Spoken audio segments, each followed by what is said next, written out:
Hello students, welcome to online study program of Carmel School. Today we are going to study the 8th chapter of Social Studies, Natural Resources. Listen carefully. Human needs can be satisfied partially or completely through resources. तो हमारी जो ज़रूरतें हैं उनको पूरा करने के लिए हम या तो आधे तौर पे हो या पूरे तौर पे हो हम रिसोर्सेज का इस्तेमाल करते हैं, जो संसाधन जिसको हम कहते हैं. There are thousands of elements in the nature, but we cannot call all of them resources. बहुत सारी चीज़ें हमारी प्रकृति में मौजूद हैं, लेकिन हर एक को हम रिसोर्स नहीं कह सकते. These elements can be called resources only when these are utilized by man through his special knowledge and expertise. तो ये सारे जो रिसोर्सेस हैं ये तभी रिसोर्स कहलाते हैं जब उसका हम सही तरह से उसको यूटिलाइज करते हैं, इस्तेमाल करते हैं अपने नॉलेज से. Then in other words the things on which the man is dependent, human needs can be fulfilled by them, and a man has the physical and intellectual capacity to utilize them can be called a resources.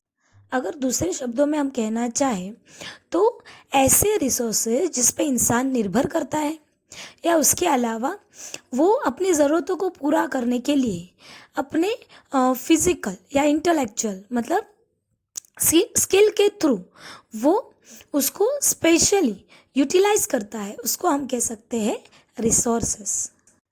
In this way anything which is use to fulfil the human needs become a resource.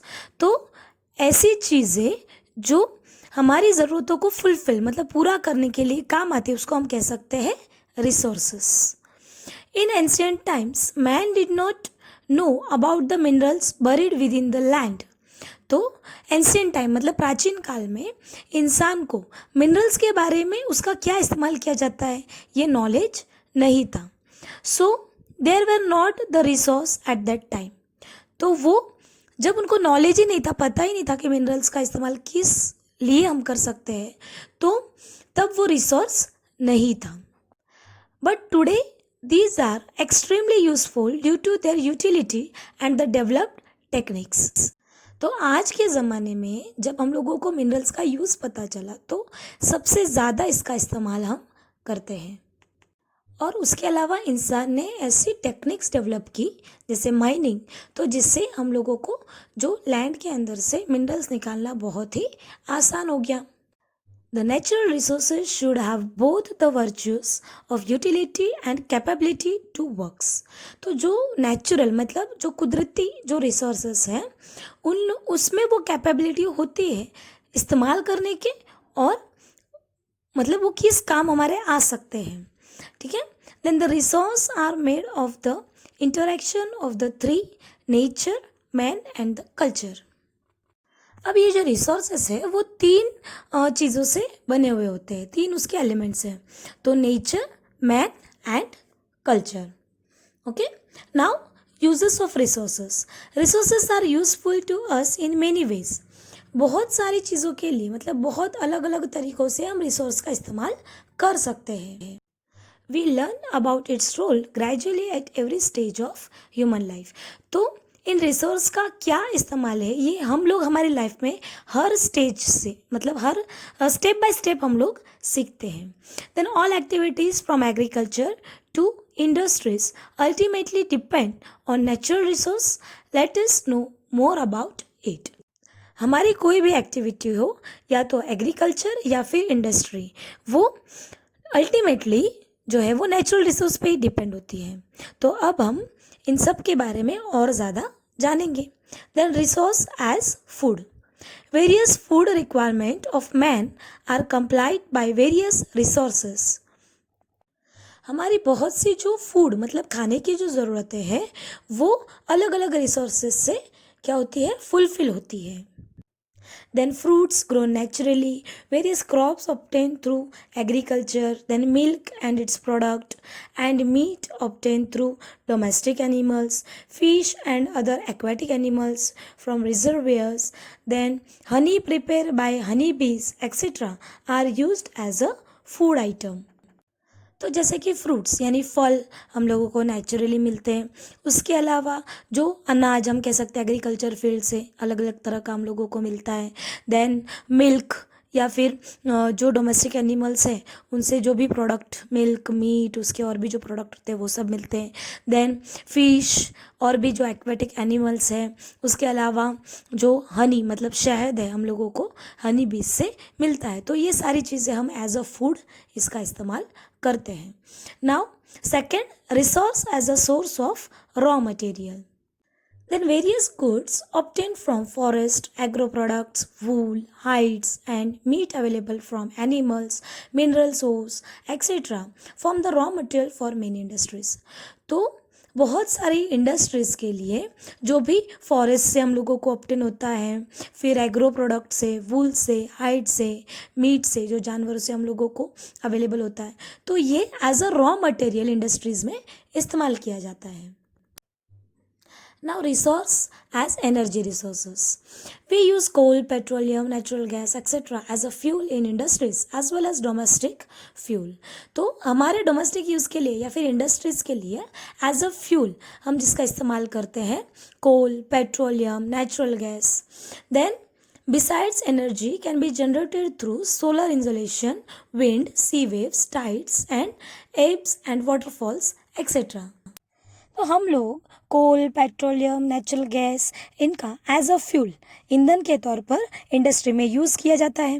Then उसके अलावा जो energy generate करने के लिए solar insolation, then wind, sea waves, इनका भी tides इस्तेमाल हम करते हैं। Now types of resource. Resource are classified as follows on the basis of ownership, then on the basis of reavailability, on the basis of distribution centers। तो resource जो है उनको क्लासीफाई मतलब उनके जो टाइप्स हैं उनको क्लासीफाई किया गया है 3 बेसिस पे।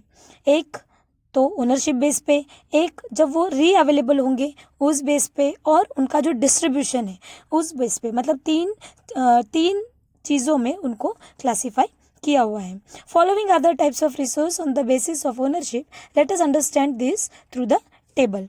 अब ये नीचे जो टेबल दिया हुआ है वो अगर तुम लोग पढ़ोगे तो रिसोर्सेज के टाइप्स किस तरह से क्लासीफाई किए हुए ये तुम लोगों को देखने को मिलेगा। अब ओनरशिप का हम देखें तो फर्स्ट है इंडिविजुअल, जिसमें वो इंडिविजुअल रिसोर्स जो है वो किसी इंडिविजुअली ओन होता है मतलब, और उसके एग्जांपल में हम देख सकते हैं land and building. Then national resource, तो नेशनल रिसोर्स ओन बाय कोई कंट्री या रीजन स्पेसिफिक, तो उसको कहते हैं हम नेशनल रिसोर्स। उसका एग्जांपल है army and international trade. And global resource, तो फिजिकली और नॉन फिजिकली जो रिसोर्स होते हैं जो हम ह्यूमन वेलफेयर के लिए यूज़ किए जाते हैं तो वो आते हैं ग्लोबल रिसोर्स में, और वो एग्जाम्पल है उसका resources of common ownership of all Nations of the world. Okay, now resources can be classified as follows on the basis of their distribution। तो ये जब टेबल हम देखेंगे तो according to distribution area universal resource है first. तो ऐसे resources जो useful gases in the atmosphere, जैसे कि उसके एग्जांपल में ऑक्सीजन, नाइट्रोजन हम ले सकते हैं। Then second, generally available resource, जो आसानी से हम लोगों को अवेलेबल हो जाते हैं, तो उसका एग्जांपल है land, soil, water, pasture land etcetera. Then rare resources, those available at limited places, मतलब बहुत बहुत कम जगह पे हम लोगों को देखने को मिलता है, जैसे minerals like coal, petroleum, copper, gold, uranium etcetera. And fourth one है सॉलिटरी रिसोर्सेज, तो मिनरल्स अवेलेबल ओनली एट 1 और 2 प्लेस इन द वर्ल्ड, एक या दो ही जगह में, पर बहुत रेयर वो देखने को मिलते हैं, एक या दो ही प्लेस पे हम लोगों को अवेलेबल होते हैं। तो उसका एग्जांपल है cryolite which is available only in Greenland. तो क्रायोलाइट ऐसा एक मिनरल है जो सिर्फ ग्रीनलैंड में ही अवेलेबल हम लोगों को देखने को मिलता है। You could understand details of 2 types. Resource can be classified by other method also, wherein this can be classified in 2 types as renewable and non renewable resource. तो 2 टाइप के रिसोर्स को आप क्लासीफाई कर सकते हो, उसको समझ सकते हो। तो वो दो टाइप है, renewable and non renewable. Some resources reproduce themselves as per their uses during a specific time. In other words, these are inexhaustible. कुछ ऐसे रिसोर्स होते हैं जो समय के साथ साथ अपने को फिर से डेवलप कर लेते हैं और उसके अलावा वो कभी भी ख़त्म नहीं होते हैं। तो जैसे कि solar insulation, wind, birds, animals, bio resource, ये सारे उसके एग्जाम्पल हैं। तो ऐसे जो खुद को फिर से रिन्यू कर सकते हैं, fall under this category. These are called renewable resource. Non renewable resources are those which can not be reused once they are used, और they can not be reproduces और can not be reformed in near future. Non renewable resource ऐसे resource जो एक बार हम अगर उसका इस्तेमाल कर ले तो फिर से हम उसका फिर से इस्तेमाल नहीं कर सकते, यूज़ नहीं कर सकते, फिर से वो रिप्रोड्यूस भी नहीं हो सकते हैं और फ्यूचर में कभी भी वो रिफॉर्म नहीं हो सकते। तो इसके एग्जांपल है mineral, coal, natural gas, petroleum etcetera. Now, planning and conservation of resources. Human needs are unlimited while the resources are limited. तो इंसान की जो ज़रूरतें हैं, नीड्स है, वो अनलिमिटेड है, मतलब उसकी कोई सीमा नहीं है। और रिसोर्सेज जो संसाधन है वो क्या है, लिमिटेड है। During last 100 years, uses of the resources has increased very much due to the extraordinary development in science and technology and due to population explosion. तो पिछले 100 सालों में जो इन रिसोर्स का यूज़ है वो बहुत ज़्यादा बढ़ गया है। और उसके अलावा उसके दो कारण है, जो एक्स्ट्राऑर्डिनरी डेवलपमेंट हमने की है साइंस एंड टेक्नोलॉजी में, और उसके अलावा जो हमारी पॉपुलेशन है, जनसंख्या जिसको हम कहते हैं, वो एक्सप्लोजन, मतलब जैसे कि वो बहुत ज़्यादा, मतलब फास्टली वो क्या हो रही है, बढ़ रही है। Severe implications will have to be experienced in future if serious thought is not given to this matter. तो ऐसे जो प्रॉब्लम्स है, जो रिसोर्सेज की कमी है, वो भविष्य में भी हम लोगों को देखने को मिलेगी। तो मतलब एक ये सीरियस प्रॉब्लम है कि अगर अभी हम उस पर ध्यान नहीं दिया हम लोगों ने, तो ये जो इम्प्लीकेशंस है, इसके जो प्रॉब्लम्स है, ये हम लोगों को फ्यूचर में भी फेस करने पड़ेंगे। So it is the duty of all of us to conserve resources. इसीलिए हमारी ड्यूटी बनती है कि हमारे रिसोर्स को हम कंजर्व करें, उसको बचा के रखें फॉर द फ्यूचर जनरेशन, अपनी आने वाली अगली पीढ़ी के लिए। Resources should be conserve and should be used rationally. तो इसको सुरक्षित रखना, इसको बचा के रखना, ये हम लोगों की ड्यूटी है। The word conservation is directly related to the scarcity of resource. Conservation word का मीनिंग ही मतलब उससे ही रिलेटेड है कि रिसोर्सेज की कमी, स्कैरसिटी मतलब कमी। If the resources are exploited at the current rate where they are exploited haphazardly and irrationally, then it will be a dream to maintain the development and the current lifestyle. तो अगर इन resources का exploitation इसी तरह से चलता रहा, लोग बिना सोचे समझे अगर उसको एक्सप्लॉइट करते रहे, या फिर अगर ना सोचे कि हमारी डेवलपमेंट किस तरह से होगी, तो सिर्फ ये एक तरह का सपना ही रहेगा कि हम हमारे डेवलपमेंट को मेंटेन कर पाए हमारी करंट लाइफस्टाइल के लिए। तो मतलब ये कहने का मतलब ये है कि हमारे जो रिसोर्सेस हैं उनको बचा कर रखना, उनको संजो कर रखना, उनको कंजर्व करना, उस पर हम लोगों को सबसे ज़्यादा ध्यान देना चाहिए। It includes things like it's rational usage, it's conservation and re usage. तो रिसोर्सेज में जो जो चीज़ें आती है उनको सही तरह से इस्तेमाल करना और री यूसेज मतलब फिर से उसका इस्तेमाल करना, ये सबसे ज़्यादा ज़रूरी है। When there is a danger of existence on the life of a tree और a human life, the arrangement made for it is called its conservation. तो किसी भी इंसान या ट्री मतलब पेड़ को अगर हम लें तो उसके होने पे, अगर उसका होना, अगर उसके पे कोई किसी तरह का खतरा होता है, उसकी लाइफ पे किसी तरह का खतरा होता है, तो उसको बचाने के लिए हम जिस तरह की अरेंजमेंट करते हैं उसको कहते हैं conservation. Then let us understand about the planning and the conservation of resource in details. First of all, gather information about the availability of utilized, unutilized and probable resources of any region or a country as a unit. तो सबसे पहले हम लोगों को ये information collect करनी है कि ऐसे कौन से रिसोर्सेस है जो ज़्यादा यूज़ किए जाते हैं या कम यूज़ किए जाते हैं या नहीं यूज़ किए जाते हैं, और जो यूज़ किए जाते हैं वो कौन कौन से रीजन में, कौन कौन सी कंट्री में हम लोगों को अवेलेबल होंगे। Then the resources which are limited or non-renewable should be exploited scientifically and should be used only where it is necessary to use them. तो जो नॉन रिन्यूएबल रिसोर्स है मतलब उनके जो लिमिटेड जो हम लोगों को अवेलेबल होते हैं, तो ऐसे रिसोर्सेज को हम लोगों को साइंटिफिकली यूज़ करना चाहिए और तभी यूज़ करना चाहिए जब उसकी ज़रूरत हो, जब वो नेसेसरी हो. Then attempt should be made to develop those resource the quantity of which can be increased. तो हमेशा ये कोशिश करनी चाहिए कि ऐसे रिसोर्स जिनकी क्वांटिटी ज़्यादा हो उनको हमेशा डेवलप हम कैसे कर सकते हैं. Then the resources which are cheaper and are easily available should not be wasted but instead they should be used sparingly for future use. जो रिसोर्सेज सस्ते हैं, आसानी से हम लोगों को अवेलेबल हो जाते हैं, उनको भी हम लोगों को वेस्ट नहीं करना है, उन्हें भी हमें संभाल कर यूज़ करना चाहिए. तो भविष्य में कभी भी हमको उनकी ज़रूरत पड़ सकती है. Those resources which are in limited quantity should be conserved. Finding its alternative option through technical development is favorable in long term. तो ऐसे रिसोर्सेज जो लिमिटेड क्वांटिटी में है उसको हम लोगों को कंजर्व करना चाहिए और ऐसे अल्टरनेटिव ऑप्शन, ऐसे सब्स्टिट्यूट उसके हम लोगों को फाइंड करनी चाहिए कि जो टेक्निकल डेवलपमेंट में हम लोगों को मदद कर सकते हैं लॉन्ग टर्म के लिए. Necessary laws should be formed for the conservation of resources and should be enforced strictly. तो जो ज़रूरी है वो लॉज मतलब वो कानून बनाए जाए और मतलब रिसोर्स के कंजर्वेशन के लिए और उनको स्ट्रिक्टली लागू भी किए जाए. Then citizen should be well acquainted with all facts associated with the rational usage of resources and a public awareness should be cultivated.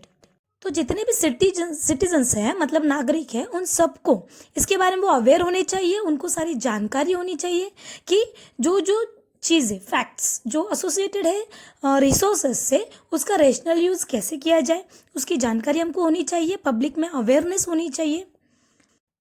Now soil, generally the part of the surface of the earth wherein the vegetation grows is known as soil. तो generally ज़मीन की मतलब earth surface की ऐसा part या फिर सतह जो ऊपरी हिस्सा जिसको हम कह सकते हैं जिसमें वेजिटेशन उग सकता है, क्रॉप्स उग सकते हैं, तो ऐसी सतह को हम कहते हैं soil. The soil is a thin layer compose of various elements on the surface of the earth. अब सॉइल जो है वो एक थिन लेयर मतलब बहुत ही पतला लेयर है, पतली सतह है ज़मीन की और ऐसी जगह पे बहुत सारे एलिमेंट्स होते हैं. Then minerals, humidity, humus and air are mixed up in it. तो इसी सॉइल में मिनरल्स होते हैं, ह्यूमिडिटी होती है, देन ह्यूमस होता है, एयर होता है, इन सब का मिक्सड अप होता है. The parental rocks lie below the soil. Soil is formed due to the material available through the denudation, biotic remnant, humidity and air get mixed up with it. तो parental rock जो होता है वो soil के नीचे होता है और डिन्यूडेशन की वजह से जो जो मटेरियल सॉइल में अवेलेबल होते हैं तो जैसे कि बायोटिक रेमिनेंट्स है, ह्यूमिडिटी है, एयर है, ये सारी चीज़ें उसमें क्या हो जाती है, मिक्स हो जाती है. In other words the soil is a natural mixture of minerals and biotic elements which have the capacity to grow and develop vegetation. तो सिंपली हम कहने जाए तो ये एक ऐसा सॉइल एक ऐसा नेचुरल मिक्सचर है मिनरल्स का या फिर बायोटिक एलिमेंट्स का कि जहाँ पे हम लोग पेड़ पौधे वेजिटेशन हम लोग उगा सकते हैं, उनको डेवलप कर सकते हैं. Now soil, the uppermost layer of the crust of the earth is called soil which contains minerals and biotic elements necessary for the growth and development of vegetation. तो सॉइल को जब हम डिफाइन करेंगे तो जो upper most layer earth surface का जो सबसे ऊपरी हिस्सा उसको हम कह सकते हैं और उसमें ऐसे बायोटिक एलिमेंट्स या मिनरल्स मिक्स होते हैं और उस पर हम लोग किसी भी तरह का वेजिटेशन ग्रो कर सकते हैं, डेवलप कर सकते हैं. Although their proportion is not the same everywhere. और उसके अलावा उसका जो प्रोपोर्शन है वो सब जगह पे एक जैसा नहीं है. The soil is the layer और the surface of the matter form due to the mixture of the scattered material of the parental rock and vegetation.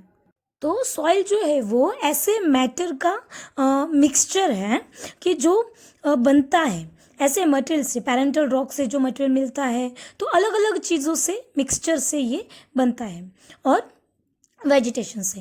Then factors of denudation prepares very thin layer through the denudation of rocks. तो denudation की factors की वजह से जो ये layer होता है वो रॉक्स का लेयर जो होता है वो बहुत ही थिन मतलब बहुत ही पतला लेयर फॉर्म करता है. The humus formed due to the disintegration और डीके ऑफ वेजिटेशन और insects is added to this.